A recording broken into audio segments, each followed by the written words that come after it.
करके कहा कि बिटिया चलो, बिटिया चलो, बिटिया घर चलो, तो हट परी हरि घर जाया हूं तबही। पार्वती यही कहती है, हट बार बार करती है, मेरी एक ही हट है कि जब तक भगवान शंकर नहीं मिल जाते हैं तब तक मैं घर जाने वाली नहीं।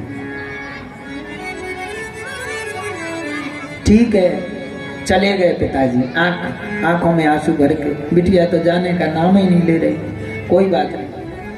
जैसे ही लौट के इधर हिमालय गए, उधर सप्त ऋषि आ गए। जब आप कोई अच्छा काम करने जाओगे ना तो कोई ना कोई लाइन लगी रहेगी आपको भटकाने के लिए। बोलो सीताराम।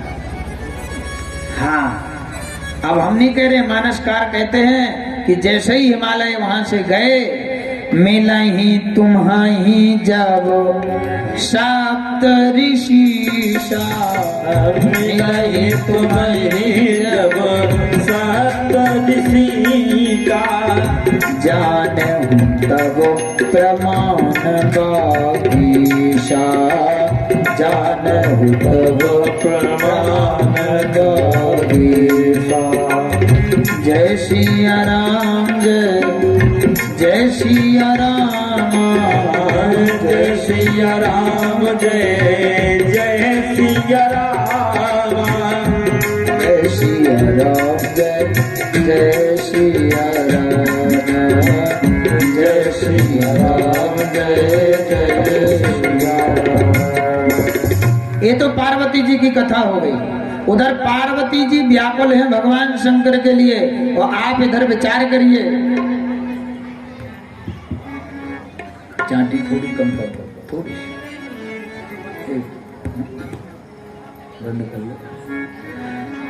आप विचार करिए, जैसे ही इधर पार्वती मैया जितना भगवान शंकर के लिए तड़प रही है ना, तो भगवान शंकर कम नहीं तड़प रहे हैं। हाँ, जिस दिन से माता सती ने अपना देह त्याग करके और जल करके भस्म हो गई ना, उसी दिन से भगवान शंकर की दशा तो देखिए।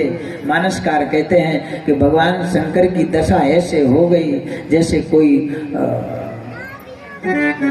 उपमाएं तो बहुत बहुत कुछ दी हैं रामचरितमानसकार ने, लेकिन एक उपमा सबसे अच्छी है। एक उपमा वह ये है कि महाराज भगवान शंकर की हालत हो गई बिल्कुल परमहंस जैसी। बोलो सीताराम।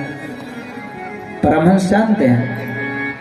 मैं वो शब्द नहीं बोलूंगा शिव जी के लिए जो ठीक नहीं लगता, यानी पागलों का जैसा व्यवहार भगवान शंकर करने लगे। पागल में और परमहंस में कोई फर्क नहीं होता, इसलिए मैंने परमहंस की संज्ञा दी है। क्यों? बोले परमहंस और पागल एक जैसे देखने में दोनों एक जैसे लगते हैं। बोलो सीताराम। परमहंस कैसे होते हैं? आपने परमहंस नाम सुना होगा। परमहंस होते हैं जो सारी बुराइयों से, अच्छाइयों से, ज्ञानों से, बुद्धि से, विवेक से सबसे ऊपर उठ जाते हैं, वो बन जाते हैं परमहंस। बोलो सीताराम। महाराज वहीं भगवान की माला फाला तो वो पहनते ही नहीं। परमहंस जो होते हैं ना, वो आला फाला, चंदन फंदन, चुटैया, जनेऊ मनेऊ कुछ नहीं पहनते, सब फेंक देते हैं। कहा ये आडंबर है सब। हाँ, परमहंसों की बिल्कुल पागल जैसी। स्टेशन पर यदि एक तरफ बैठ जाए परमहंस और एक तरफ बैठ जाए पागल, तो आप चेक नहीं कर सकते हो कि ये परमहंस है कि जे परमहंस है, कि जे पागल है कि जे पागल है। दोनों देखने में बिल्कुल सेम टू सेम एक जैसे लगते हैं। फर्क क्या है? बोले पागल में और परमहंस में फर्क क्या है? बोले पागल में और परमहंस में ये होता है फर्क कि पागल अपने ही हाथों, अपने ही मुंह से अपनी चबड़ी चबाता रहता है, और वहीं दूसरी तरफ बैठे परमहंस शिवोहम शिवोहम करते रहते हैं। बस इतना फर्क होता है परमहंस में और पागल में। बोलो सीताराम। शिवोहम शिवोहम ये परमहंसों का मूल मंत्र है। महाराज भगवान शंकर की ऐसी हालत हो गई है परमहंसों जैसी। कतहु मुनि है उपदेश ही ज्ञाना, कतहु मुनि उपदेश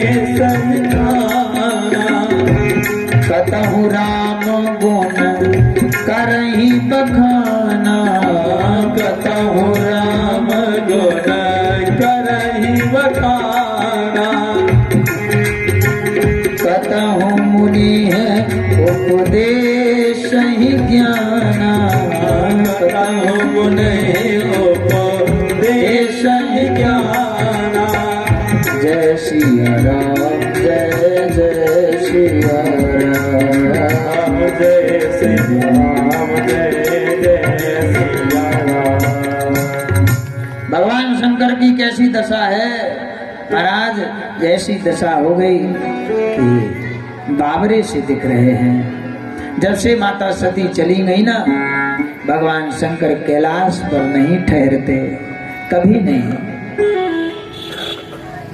दो प्रेमियों की बड़ी सुंदर कथा याद आ गई, दृष्टांत है कथा में, बहुत अच्छा। एक पति और पत्नी का बड़ा सुंदर जोड़ा था, दोनों ने साथ में मरण मिटने की कसमें खाई थी। वो खिलाई जाती हैं हरे मंडप के नीचे। बोलो सीताराम। ऐसे प्रेम उमड़, जैसे उदाहरण के लिए मैं भगवान शंकर और सती का प्रेम पहले चलूंगा। भगवान शंकर और माता सती का जो आपस में प्रेम है, वहां आप थोड़ा सा प्रकाश डालिए। जब माता सती चली गई, उनका देह त्याग हो गया, तो भगवान शंकर की दशा क्या हो गई? आपने चौपाई में देखा था, कतहु राम गुण करहि बखाना। कहीं कहीं जाकर के भगवान राम जी के गुणान वादन का बखान करने लगते हैं, राम जी के राम राम राम राम करने लगते हैं। कभी किसी खड़िया पलटन महात्मा के पास शंकर जी ऐसे जाके बैठ जाते हैं कुटिया में, उसे पता भी नहीं, छोटी सी टपरिया डाल करके जंगल में रहने वाला महात्मा है। वो कैलाश वाले शिव देवाधिदेव महादेव, जिनके यहाँ ब्रह्मा जी भी लाइन में खड़े रहते हैं, वो शंकर जी पता है सती के वियोग के बाद उनकी हालत कैसी हो गई। महाराज कवि छोटे से छोटे महात्मा के पास जाकर बैठ जाते हैं, आंखों से आंसू निकालते हैं, महात्मा से कहते हैं कि कुछ कथा सुनाओ ना।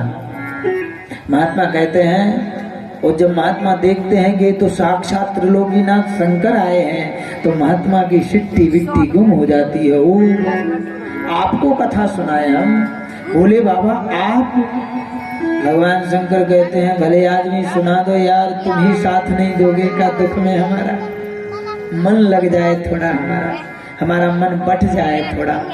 ऐसी दशा भगवान शंकर की है।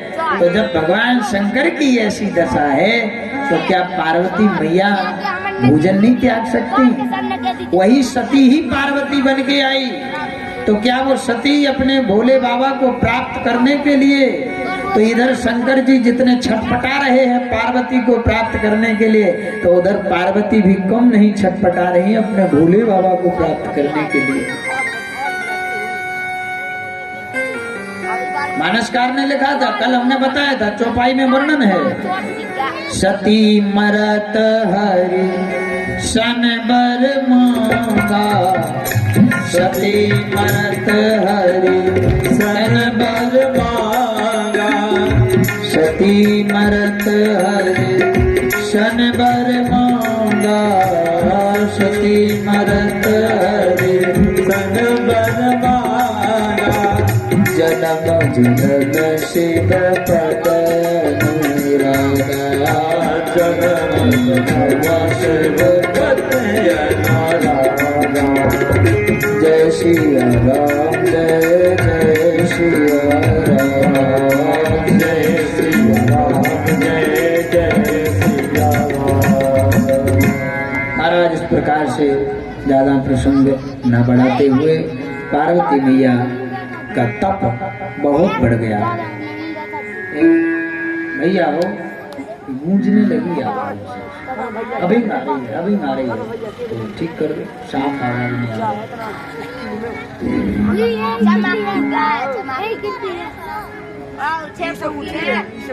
भगवान शंकर की ये दशा हो गई। यद्यपि अकाम तदपि भगवाना, भगत विरह दुख दुखित सुजाना। सूत जी महाराज